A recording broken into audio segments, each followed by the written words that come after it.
Bonjour à toutes et à tous, je vous souhaite la bienvenue dans ce nouvel épisode de mon podcast Harmonie.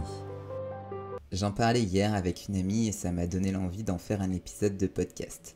Donc Esther, si tu passes par ici, sache que indirectement tu m'as inspiré cet épisode de podcast.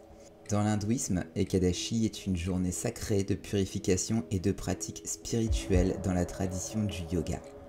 Ekadashi signifie littéralement 11e en sanskrit. C'est un jour très important dans le calendrier hindou. Il tombe 2 fois par mois, le 11e jour de chaque quinzaine lunaire, soit une fois pendant la phase ascendante de la lune, Shukla Paksha, et une fois pendant la phase descendante de la lune, Krishna Paksha. Donc comprenez 11 jours après la pleine lune et 11 jours après la nouvelle lune.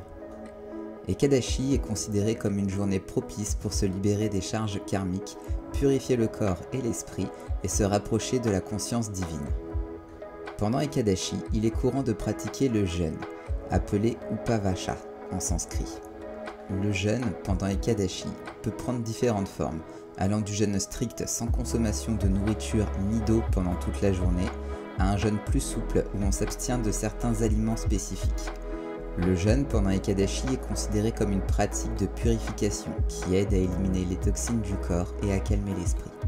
Il est important de souligner que le jeûne pendant Ekadashi doit être pratiqué en fonction de la capacité individuelle et de la santé de chaque personne.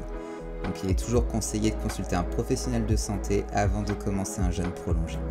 Outre le jeûne, Ekadashi est également une occasion de pratiquer des rituels et des disciplines spirituelles spécifiques. La méditation, la récitation de mantras sacrés et la lecture des écrits spirituels sont des pratiques couramment associées à Ekadashi. Ces pratiques nous aident à cultiver une profonde connexion avec le divin, à apaiser l'esprit et à élever notre niveau de conscience. Certaines personnes choisissent également de consacrer cette journée à des activités spirituelles comme les chants dévotionnels, la contemplation silencieuse et la réflexion intérieure. Chaque Ekadashi est associé à une déité spécifique et offre des bénédictions et des opportunités uniques. Par exemple, Vaikunta Ekadashi est considéré comme l'un des Ekadashi les plus sacrés où l'on honore le Seigneur Vishnu et sa forme bienveillante Krishna. Cette journée est considérée comme une porte vers le paradis et une occasion de se libérer des cycles de la naissance et de la mort. Pratiquer la dévotion, la méditation et la récitation des noms divins pendant Vaikunta Ekadashi est considéré comme particulièrement bénéfique pour la purification et l'évolution spirituelle. Il est également intéressant de noter que les Ekadashi sont souvent associés à des rituels spécifiques et à des pratiques de dévotion régionales. Par exemple, dans certaines régions, les dévots prennent un bain rituel dans les cours d'eau sacrés tôt le matin pendant Ekadashi, suivant ainsi une tradition ancienne qui remonte à des milliers d'années. Ces pratiques régionales ajoutent une richesse culturelle et une diversité spirituelle à la célébration d'Ekadashi. En plus des pratiques spécifiques, Ekadashi est également un moment propice pour cultiver la gratitude, la compassion et l'introspection. C'est un jour où nous pouvons prendre du recul par rapport à notre vie quotidienne, nous connecter à nous-mêmes et évaluer notre parcours spirituel.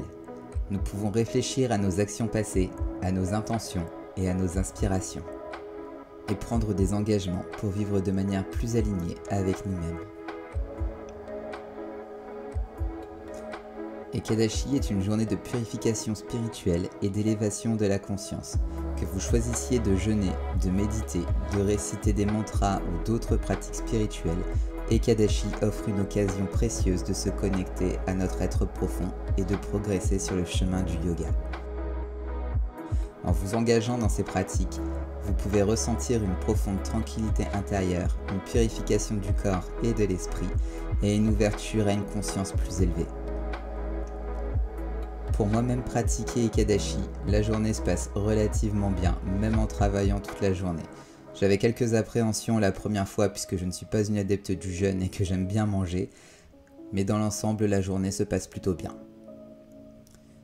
Je me sens toutefois obligé pour ce podcast à faire un petit disclaimer sur le sujet du jeûne.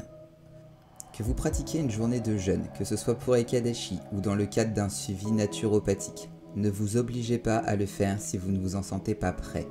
Appliquez à vous-même et à votre corps le principe de la non-violence et surtout ne faites pas ça dans le but de perdre du poids. Soyons clairs là-dessus. Que vous pratiquiez le jeûne pour des raisons religieuses ou spirituelles, c'est ok.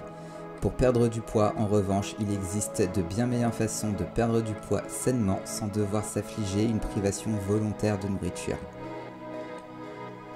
N'oubliez pas que votre corps est votre maison dans cette vie, alors ne lui faites pas la guerre.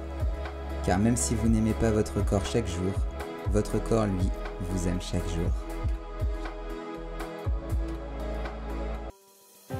Merci beaucoup pour votre écoute et on se retrouve très bientôt dans un nouvel épisode de mon podcast Harmonie.